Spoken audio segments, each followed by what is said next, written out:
Marilah kita berdoa dalam nama Bapa dan Putra dan Roh Kudus. Amin. Amin.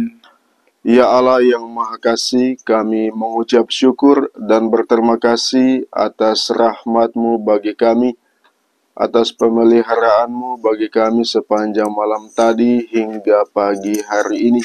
Kami akan memulai setiap tugas dan pekerjaan serta pelayanan kami. Sudilah Engkau memberkati dan menguatkan kami, supaya segala yang kami lakukan berkenan di hati-Mu dan mendatangkan berkat bagi sesama kami.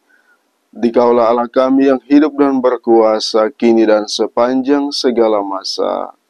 Amin. Tuhan bersamamu dan bersama rohmu. Inilah Injil suci menurut Lukas. Dimuliakanlah Tuhan. Sekali peristiwa, orang-orang Farisi dan ahli-ahli Taurat berkata kepada Yesus, "Murid-murid Yohanes sering berpuasa dan sembahyang, demikian pula murid-murid orang Farisi. Tetapi murid-muridmu makan dan minum."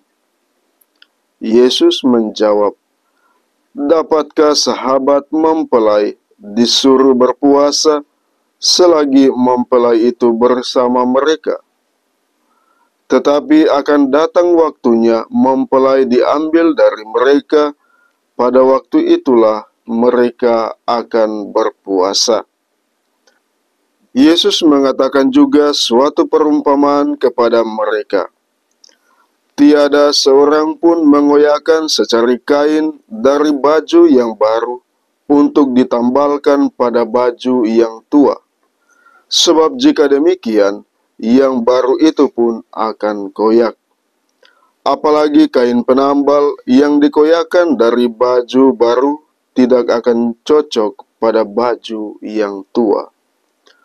Demikian juga tiada seorang pun mengisikan anggur baru ke dalam kantong kulit yang tua. Sebab jika demikian, anggur baru itu akan mengoyakkan kantong tua itu, lalu anggur akan terbuang dan kantong itu pun hancur. Tetapi anggur baru harus disimpan dalam kantong yang baru pula.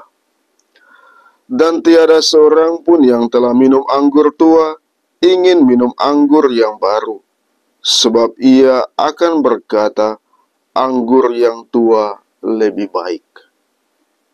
Demikianlah sabda Tuhan. Terpujilah Kristus.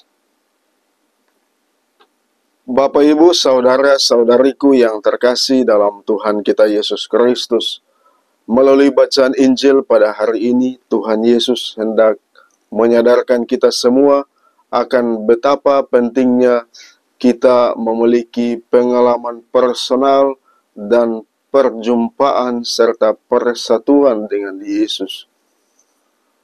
Ketika para orang Farisi dan ahli Taurat dan bertanya kepada Yesus, mengapa murid-murid Yohanes Pembaptis berpuasa, juga murid-murid orang Farisi, namun kenapa murid-muridmu tidak berpuasa? Yesus kemudian menjawab mereka, katanya, "Dapatkah sahabat mempelai menyuruh sahabat-sahabat itu berpuasa di saat ia sedang ada bersama mereka?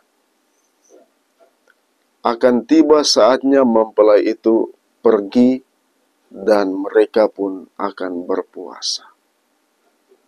Saudara-saudariku yang terkasih, kata-kata ungkapan Yesus ini mengajak dan memanggil serta menyadarkan kita bahwa tujuan dari berpuasa ialah supaya kita semakin hidup menyerupai Kristus, hidup bersatu dengan Kristus, dan semakin dekat serta melaksanakan apa yang Tuhan Yesus, yang Kristus kehendaki di dalam hidup kita. Itulah tujuan dari berpuasa. Maka Yesus mengumpamakan perumpamaan anggur yang baru harus ditempatkan di dalam kantong yang baru pula. Dua perumpamaan ini hendak melukiskan kepada kita bahwa betapa pentingnya kita harus membaharui diri kita.